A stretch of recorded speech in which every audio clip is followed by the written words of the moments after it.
Hello everybody, hope you're doing well. About a week ago I posted a dream called Yellow Teeth. It was a dream I had back in December about Gavin Newsom.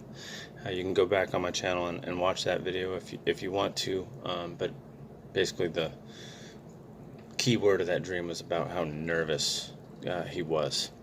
And I believe I got an extension to that dream through another dream I had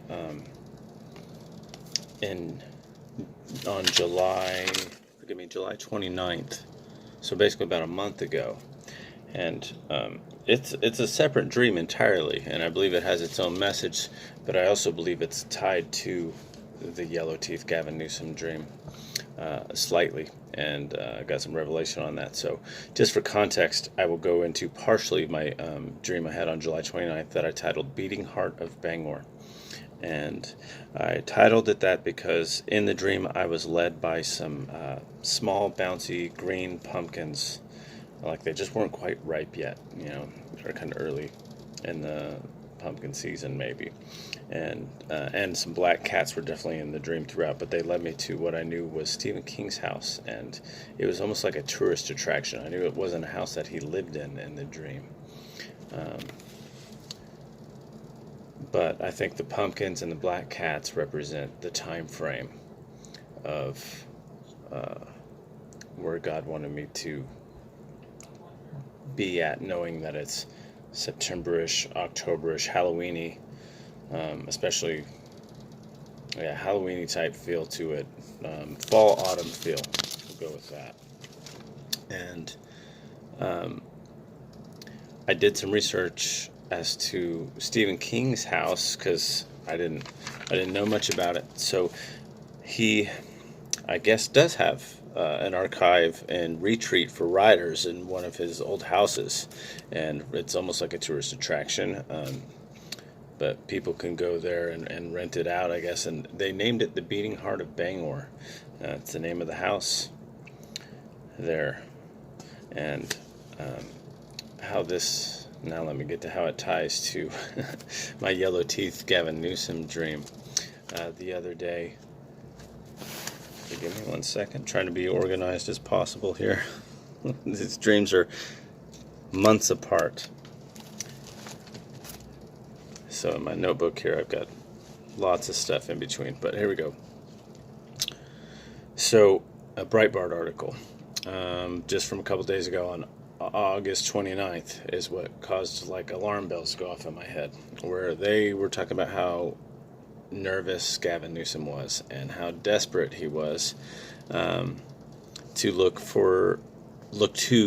towards abortion for salvation. Basically, what they said was, imagine putting all your political hopes in the hands of those who wish to stop the beating hearts of innocent babies. And that was the article was about him trying to save his recall election and remind his voters of what Republicans would do, as in abortion laws, and would infringe on their being able to have abortions. And so basically California, where I had that dream, where Gavin Newsom's from, and then in this most recent dream I was led all the way out to Bangor, Maine. Now, I haven't got any revelation yet, which is why I'm not going too deep into my Beating Hearts of Bangor dream, other than to show how it's tied to my Yellow Teeth dream. I haven't got any revelation as to like fall, October, if there's something going to happen in Bangor, Maine, or Maine in general. But what I have got revelation into in spirit, I feel God's led me to California, where Gavin Newsom is all the way out west. Bangor, Maine, you can't get much further east than that. So almost coast to coast across America, God's going to be working on, I'd say abortion is a hot topic for God, and something he wants to. I think things are going to change in this country, and for the way God wants them to. So that's just something to keep in mind. So I just wanted to get on here and give a quick update to my Yellow Teeth dream. If I get more towards the Gavin Newsom, or I'm sorry, if I get more towards my Stephen King, the Beating Hearts of Bangor dream, more revelation into that, I might do that later, because that dream was pretty interesting. But I only released parts of what was going on in that dream, and I still got to dissect a lot of that. And I feel over time maybe I'll get some more. So, anyways, just wanted to release that as a little extension to my Yellow Teeth dream. And man, love y'all. God bless. If you want to leave any comments, feel free to, or state your opinion. It's all welcome, even if you disagree or agree. God bless.